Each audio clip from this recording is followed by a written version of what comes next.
এই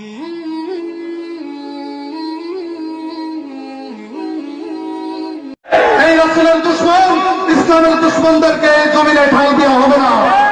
ইসলামের বিজয় নিশান উড়েছে এই সমস্ত ভয়ের বক্তব্যের মাধ্যমে, আন্দোলনের মাধ্যমে। রাসূলুল্লাহ সাল্লাল্লাহু আলাইহি ওয়াসাল্লামের রেখে যাওয়া ইসলামের সূর্য উদিত হয়েছে। এই সূর্যের তীব্র আলো থেকে সূর্য অস্ত যাওয়ার আগেই আমরা তাদেরকে দেশ থেকে বিতাড়িত করলাম।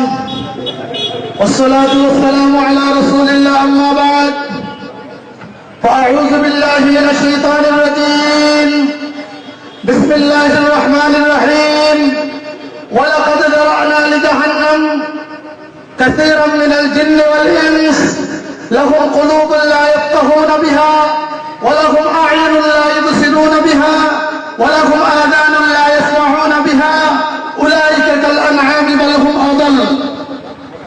সংগ্রামী তৌহিদি জনতা, বয়ান বক্তব্য বেশ চলছে, আন্দোলন মিছিল মিটিং বহুত চলছে।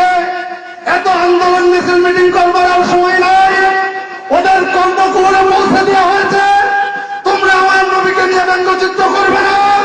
ওদেরকে ভালো করে বুঝিয়ে দেওয়া হয়েছে সব আমাদের নবীর বিরুদ্ধে তোমরা কোনো অবস্থান নেবে না। কিন্তু আল্লাহ তাআলা তাদের কান দিয়েছে, তারা শুনে নাই। তাদের অন্তর দিয়েছে, তারা বুঝে নাই। তাদের চক্ষু দিয়েছে, তারা এটা অনুধাবন করতে শিখে নাই।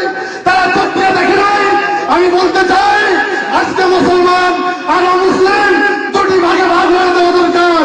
প্রত্যেকেই এমন এমন অবস্থান থেকে আল্লাহ রাসূলের দুশমনকে প্রতিহত করতে হবে। সকলে রাজি আছেন কিনা? আমি আল্লাহ রাসূলের দুশমন যারা আছে তাদেরকে এই বার্তা শুনিয়ে দিতে চাই, আমরা তোমাদের সাথে লড়াই করে, তোমাদের সাথে জিহাদ করে তোমাদেরকে পরাস্ত করবই করবো। এই রাসূলের দুশমন ইসলামের দুশমনদেরকে জমিনে ঠাঁই দেওয়া হবে না।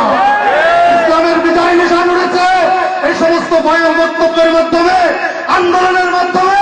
রাসূলুল্লাহ সাল্লাল্লাহু আলাইহি ওয়াসাল্লামের রেখে যাওয়া ইসলামের সূর্য উদিত হয়েছে। এই সূর্যের তীব্র আলো থেকে সূর্য অস্ত যাওয়ার আগেই আমরা তাদেরকে দেশ থেকে বিতাড়িত করবো। আলহামদুলিল্লাহ রাব্বিল আলামিন।